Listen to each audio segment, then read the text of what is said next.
Hi learners, video பார்த்து முடிச்சுட்டு video பிடிச்சிருந்தா லைக் பண்ணிவிட்டு நம்ம சேனலை சப்ஸ்கிரைப் பண்ணிக்கோங்க. ஸோ இப்போ இன்றைக்கான சென்டென்சஸ் பார்க்கலாம்.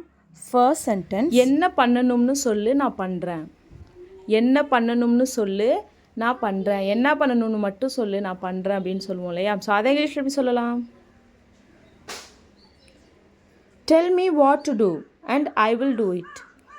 Tell me what to do and I will do it. Tell me அப்படின்னா என்கிட்ட சொல்லு. What to do என்ன பண்ணணும்னு என்கிட்ட சொல்லு. And I will do it நான் பண்ணுவேன். நீ என்ன பண்ணணும்னு சொல்லு நான் பண்ணுறேன். Tell me what to do and I will do it. So next one என்னென்னு பார்க்கலாம். அவன் என்ன பண்ணணும்னு என்கிட்ட சொன்னான், நான் அதை பண்ணினேன். அவன் என்ன பண்ணணும்னு என்கிட்ட சொன்னான், நான் அதை பண்ணினேன். இதை இங்கிலீஷ் எப்படி சொல்லலாம்? He told me what to do and I did that.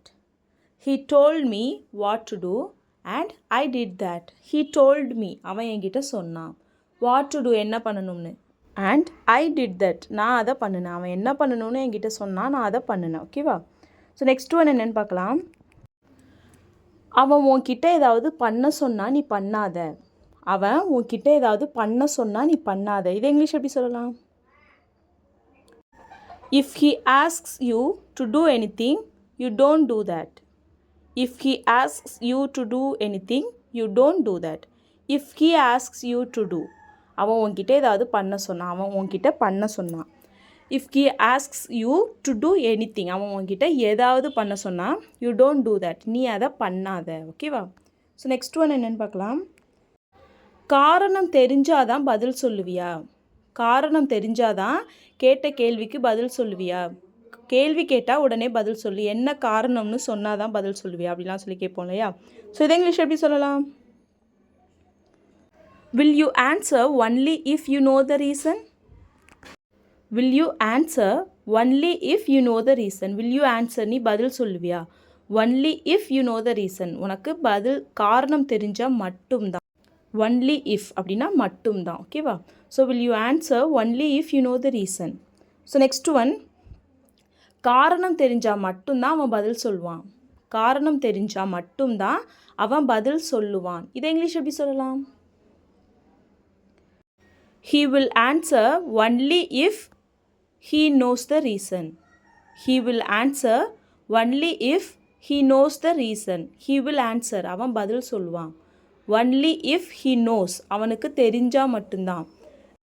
The reason, reason அப்படின்னா காரணம். ஸோ காரணம் தெரிஞ்சால் மட்டும்தான். Only if he knows the reason, he will answer அவன் பதில் சொல்லுவான். ஓகேவா? ஸோ நெக்ஸ்ட் ஒன் என்னென்னு பார்க்கலாம். இவன் அங்கே தனியாக நின்றுட்டுருந்தான். இவன் அங்கே தனியாக நின்றுட்டுருந்தான். இதை இங்கிலீஷ் எப்படி சொல்லலாம்? He was standing alone there. He was standing alone there. He was standing அப்படின்னா அவன் நின்றுட்டு இருந்தான். ஸ்டாண்ட் அப்படின்னா நிற்கிறது. He was standing அவன் நின்றுட்டு இருந்தான். alone அப்படின்னா தனியாக. தேர்னா அங்கே. இவன் அங்கே தனியாக நின்றுட்டு இருந்தான். He was standing alone there. So next one, நான் அவனை தனியாக நிற்க விட மாட்டேன். நான் அவனை தனியாக நிற்க விட மாட்டேன். இதை இங்கிலீஷ் எப்படி சொல்லலாம்? I will not let him to stand alone. I will not let him to stand alone. I will not let him அப்படின்னா நான் அவனை விட மாட்டேன். To stand alone தனியாக நிற்கிறதுக்கு, நான் அவனை தனியாக நிற்க விட மாட்டேன். I will not let him to stand alone. So next one, நீ அவளை கூப்பிட்டா அவள் வருவாளா? நீ அவளை கூப்பிட்டா அவள் வருவாளா? இதை இங்கிலீஷ் எப்படி சொல்லலாம்? Will she come if you call her? Will she come if you call her? Will she come அப்படின்னா அவள் வருவாளா?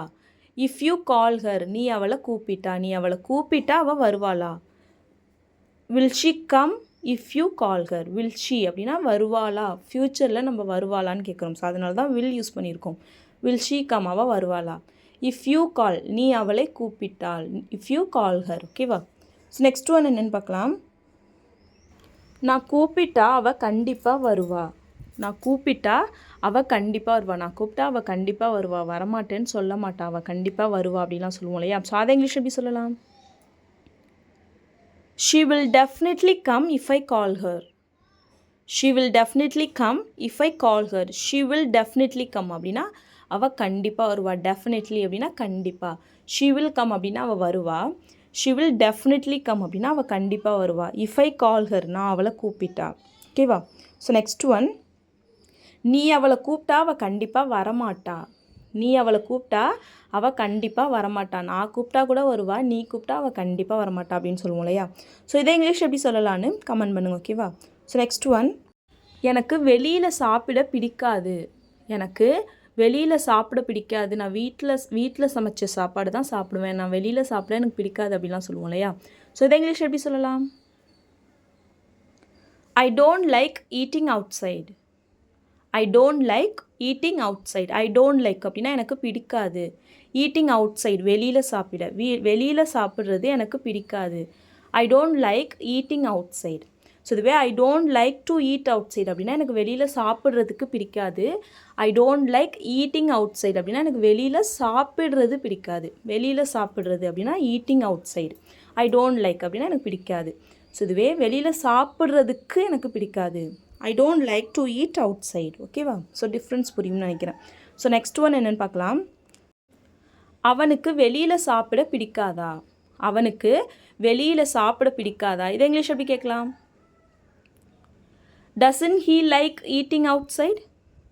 Doesn't he like eating outside? Doesn't he like அப்படின்னா அவனுக்கு பிடிக்காதா. ஈட்டிங் அவுட் சைடு வெளியில் சாப்பிட்றது அவனுக்கு பிடிக்காதா. Doesn't he like eating outside? So இதுவே அவளுக்கு வெளியில் சாப்பிட்றது பிடிக்காது. இதை இங்கிலீஷ் எப்படி சொல்லலாம்? She doesn't like eating outside. She doesn't like eating outside. So இங்கே ஏன் she doesn't வந்திருக்கு அப்படின்னா he she it வந்தால் டஸ் வரணும். ஸோ நெகட்டிவ் பிடிக்காதுன்னு சொல்கிறதுனால she doesn't like, அவளுக்கு பிடிக்காது. ஓகேவா? ஸோ நெக்ஸ்ட் ஒன் என்னென்னு பார்க்கலாம். உனக்கு ஏன் வெளியில் சாப்பிட்றது பிடிக்காது. உனக்கு ஏன் வெளியில் சாப்பிட்றது பிடிக்காது. இதை இங்கிலீஷ் எப்படி சொல்லலாம்? Why don't you like eating outside? Why don't you like eating outside? Why don't you like, உனக்கு ஏன் பிடிக்காது. ஈட்டிங் அவுட் சைடு வெளியில் சாப்பிட்றது உனக்கு ஏன் பிடிக்காது. Why don't you like eating outside? Next one, வெளியில் சாப்பிட்றது உடம்புக்கு நல்லதில்லை. வெளியில் சாப்பிட்றது உடம்புக்கு நல்லதில்லை. இதை இங்கிலீஷ் எப்படி சொல்லலாம்? Eating outside is not good for health. Eating outside is not good for health. Eating outside அப்படின்னா வெளியில் சாப்பிட்றது. is not good அப்படின்னா நல்லது கிடையாது. for health உடல்நிலைக்கு, ஆரோக்கியத்துக்கு, உடம்புக்கு நல்லது கிடையாது. Eating outside is not good for health. So next one, அவன் வர வரைக்கும் நீ இதை பண்ணு. அவன் வர வரைக்கும் நீ இதை பண்ணு. அவன் தான் பண்ணணும், ஆனால் அவன் இன்னும் வரல, அதனால் அவன் வர வரைக்கும் நீ இதை பண்ணு அப்படின்னு சொல்லுவோம் இல்லையா? ஸோ இதை இங்கிலீஷ் எப்படி சொல்லலாம்? You do this until he comes. You do this until he comes. You do this, நீ இதை பண்ணு. Until he comes, அவன் வர வரைக்கும். இந்த வரைக்கும் தான் until.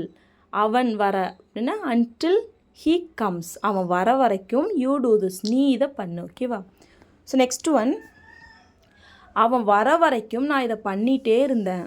அவன் வர வரைக்கும் நான் இதை பண்ணிக்கிட்டே இருந்தேன். ஸோ இதை இங்கிலீஷ் எப்படி சொல்லலாம்?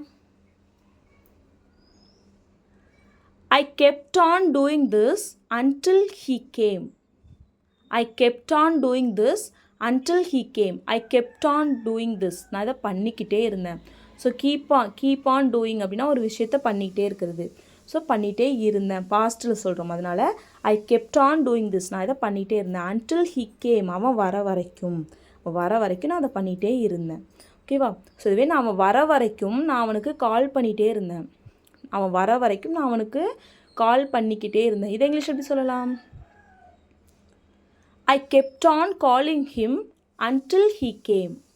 I kept on calling him until he came. I kept on calling him அப்படின்னா நான் அவனுக்கு கால் பண்ணிக்கிட்டே இருந்தேன். ஸோ கீப் ஆன் அப்படின்னு வந்தாலே ஐஎன்ஜி ஃபார்ம் தான் வரணும். நெக்ஸ்ட் வர வேர்போட ஐஎன்ஜி ஃபார்ம் சேர்க்கணும். ஸோ கீப் ஆன் காலிங் தான் வரும்.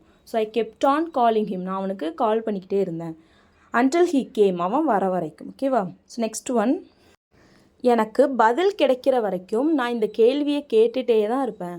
எனக்கு பதில் கிடைக்கிற வரைக்கும் நான் இந்த கேள்வியை கேட்டுகிட்டே தான் இருப்பேன். இதை இங்கிலீஷ் எப்படி சொல்லலாம்? I will keep asking this question until I get the answer. I will keep asking this question until I get the answer. I will keep asking அப்படின்னா நான் கேட்டுக்கிட்டே இருப்பேன். the question, இந்த கேள்வியை, this question அப்படின்னா இந்த கேள்வியை. until I get the answer, எனக்கு பதில் கிடைக்கிற வரையும் நான் இந்த கேள்வியை கேட்டுக்கிட்டே இருப்பேன். I will keep asking this question until I get the answer. So next one, நீ நிறைய தடவை கேட்டாலும் உனக்கு பதில் கிடைக்காது. நீ நிறைய தடவை கேட்டாலும் உனக்கு பதில் கிடைக்காது. இதை இங்கிலீஷ் எப்படி சொல்லலான்னு கமெண்ட் பண்ணுங்க, ஓகேவா? ஸோ நெக்ஸ்ட் ஒன் என்னென்னு பார்க்கலாம். நீ தப்பாக எடுத்துக்கலைன்னா நான் உன்கிட்ட ஒன்று கேட்கவா. நீ தப்பாக எடுத்துக்கலைன்னா நான் உன்கிட்ட ஒன்று கேட்கவா அப்படின்னு சொல்லி கேட்போம் இல்லையா? ஸோ இதை இங்கிலீஷ் எப்படி சொல்லலாம்? If you don't mind can I ask you something. If you don't mind can I ask you something. If you don't mind, உனக்கு பிரச்சனை இல்லைனா, நீ தப்பாக எடுத்துக்கலனா, can I ask you something, நான் உங்ககிட்ட ஒன்று கேட்கவா.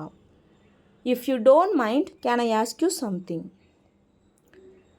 நீ தப்பாக எடுத்துக்கிட்டாலும் நான் உங்ககிட்ட ஒன்று கேட்பேன். நீ தப்பாக எடுத்துக்கிட்டாலும் நான் உங்ககிட்ட ஒன்று கேட்பேன் அப்படின்னு சொல்லுவோம் இல்லையா? ஸோ இதை இங்கிலீஷ் எப்படி சொல்லலாம்? I will ask you something even if you mind. I will ask you something even if you mind. I will ask you something, நான் உங்ககிட்ட ஒன்று கேட்பேன். ஈவன் இஃப் யூ மைண்ட், நீ தப்பாக எடுத்துக்கிட்டாலும் உனக்கு பிரச்சனையாக இருந்தாலும் I will ask you something, நான் உங்ககிட்ட ஒன்று கேட்பேன், ஓகேவா? ஸோ நெக்ஸ்ட் ஒன் என்னென்னு பார்க்கலாம். உன்னால் அசையாமல் நேராக நிற்க முடியாதா. உன்னால் அசையாமல் நேராக ஒரு இடத்துல நிற்க முடியாதா, ஏன் அசைஞ்சிக்கிட்டே இருக்க அப்படின்லாம் சொல்லுவோம் இல்லையா? ஸோ இதை இங்கிலீஷ் எப்படி சொல்லலாம்? Gantt you stand still. Gantt you stand still. Gantt you stand still. Stand still அப்படின்னா நேராக நிற்கிறது, அசையாமல் இருப்போம் இல்லையா? ஸோ அசையாமல் நேராக நிற்கிறதுக்கு stand still. So Gantt you stand still, உன்னால் நேராக நிற்க முடியாதா, ஓகேவா? நான் இதை முடிக்கிற வரையும் உன்னால் நேராக நிற்க முடியாதா. நான் இதை முடிக்கிற வரைக்கும் உன்னால் நேராக நிற்க முடியாதா. இதை இங்கிலீஷ் எப்படி கேட்கலாம்? Gantt you stand still until I finish this. Gantt you stand still அப்படின்னா உன்னால் நேராக நிற்க முடியாதா. அன்டில் ஐ ஃபினிஷ் திஸ், நான் இதை முடிக்கிற வரையும் உன்னால் நேராக நிற்க முடியாதா. Gantt you stand still until I finish this. So next one என்னென்னு பார்க்கலாம். எனக்கு எப்போல்லாம் நேரம் கிடைக்குதோ அப்போல்லாம் நான் இங்கே வருவேன். எனக்கு எப்போல்லாம் நேரம் இருக்கோ அப்போல்லாம் நான் இங்கே வருவேன். இதை இங்கிலீஷ் எப்படி சொல்லலாம்? whenever I have time I come here. whenever I have time, எனக்கு எப்போலாம் நேரம் இருக்கோ, I come here, நான் இங்கே வருவேன். ஸோ இங்கே ஏன் I come here அப்படின்னு வந்திருக்குன்னா, நம்ம எப்போலாம் எனக்கு நேரம் கிடைக்குதோ, ஸோ எப்போலாம் நம்ம அதை பண்ணுவோங்கிறதையும் நம்ம சேர்த்து சொல்லியிருக்கோம் இல்லையா? ஸோ வழக்கமாக நான் இதை பண்ணுவேன், எப்போல்லாம் எனக்கு நேரம் கிடைக்குதோ அப்போலாம் வந்துடுவேன் அப்படின்னு நம்ம ரெகுலராக இப்போ ஒரு பண்ணுற விஷயத்தை பற்றி பேசுகிறோம். அதனால சிம்பிள் ப்ரெசென்ட்டில் தான் இருக்கணும், ஓகேவா? ஸோ நெக்ஸ்ட் ஒன் என்னென்னு பார்க்கலாம். உனக்கு எப்போல்லாம் நேரம் கிடைக்குதோ அப்போல்லாம் நீ இங்கே வரணும். உனக்கு எப்போல்லாம் நேரம் கிடைக்குதோ அப்போல்லாம் நீ இங்கே வரணும். இதை இங்கிலீஷ் எப்படி சொல்லலாம்? whenever you have time you have to come here. whenever you have time you have to come here. whenever you have time, உனக்கு எப்போல்லாம் நேரம் கிடைக்குதோ, you have to come அப்படின்னா நீ வரணும் இங்கே. here you have to come here, உனக்கு எப்போல்லாம் நேரம் கிடைக்குதோ நீ இங்கே வரணும். whenever you have time you have to come here.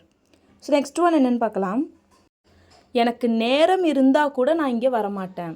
எனக்கு நேரம் இருந்தால் கூட நான் இங்கே வரமாட்டேன். இதை இங்கிலீஷ் எப்படி சொல்லலாம்?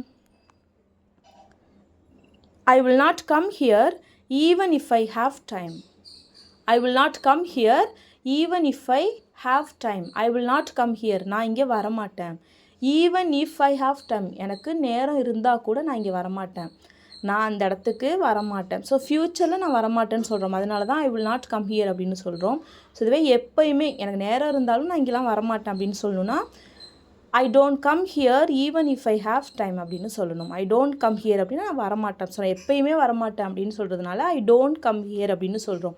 இதுவே ஃப்யூச்சரில் ஏதோ ஒரு ஃபங்க்ஷன் வரப்போகுது, ஸோ எனக்கு அந்த இதுக்கு நீ வந்துடு அப்படின்னா, இல்லை எனக்கு டைம் இருந்தால் வந்துடு அப்படின்னு யாராச்சும் சொன்னாங்கன்னா, இல்லை எனக்கு டைம் இருந்தால் கூட நான் வரமாட்டேன், ஸோ அந்த ஃபங்க்ஷனுக்கு வரமாட்டேன்ற மீனிங்கில் சொல்கிறோம். அதனால் I will not come even if I have time அப்படின்னு சொல்கிறோம். ஸோ இதுவே எப்போயுமே எனக்கு நேரம் இருந்தாலும் நான் எப்போயுமே வரமாட்டேன் அப்படின்னு சொல்லணும்னா I don't come here even if I have time. ஓகேவா? நெக்ஸ்ட்டு ஒன், நீ இங்கே அடிக்கடி வருவியா? நீ இங்கே அடிக்கடி வருவியா? இதை இங்கிலீஷ் எப்படி கேட்கலான்னு கமெண்ட் பண்ணுங்க, ஓகேவா?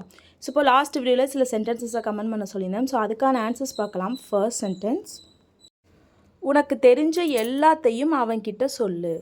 உனக்கு தெரிஞ்ச எல்லாத்தையும் அவன்கிட்ட சொல்லு. இதை இங்கிலீஷ் எப்படி சொல்லலாம்? Tell him everything you know. Tell him everything you know. Tell him அப்படின்னா அவன்கிட்ட சொல்லு. Everything you know, உனக்கு தெரிஞ்ச எல்லாத்தையும். Everything, எல்லாத்தையும். You know, உனக்கு தெரிஞ்ச எல்லாத்தையும் அவன்கிட்ட சொல்லு. Tell him everything you know. So next one, அவங்க எப்படியும் அதே கேள்வியை தான் கேட்க போகிறாங்க. அவங்க எப்படியும் அதே கேள்வியை தான் கேட்க போகிறாங்க அப்படின்னு சொல்லுவோம் இல்லையா? ஸோ இதை இங்கிலீஷ் எப்படி சொல்லலாம்னா, they are going to ask the same question anyway. They are going to ask the same question anyway. They are going to ask அப்படின்னா அவங்க கேட்க போகிறாங்க. the same question, அதே கேள்வி தான். anyway அப்படின்னா எப்படியும் அவங்க அதே கேள்வி தான் கேட்க போகிறாங்க. ஓகேவா? ஸோ நெக்ஸ்ட் ஒன், அவங்க எல்லாரும் ஒன்றா சேர்ந்து இந்த வேலையை பண்ணுவாங்க. இதை இங்கிலீஷ் எப்படி சொல்லலாம்? they will do this work together. They will do this work. அவங்க இந்த வேலையை பண்ணுவாங்க. together அப்படின்னா ஒன்றா. அவங்க ஒன்றா சேர்ந்து இந்த வேலையை பண்ணுவாங்க. they will do this work together. That's all friends. Video பிடிச்சிருந்தா லைக் பண்ணுங்கள், ஷேர் பண்ணுங்கள், கமெண்ட் பண்ணுங்கள். மறக்காமல் நம்ம சேனலை சப்ஸ்கிரைப் பண்ணிக்கோங்க. தேங்க்ஸ் ஃபார் வாட்சிங் guys. Happy learning.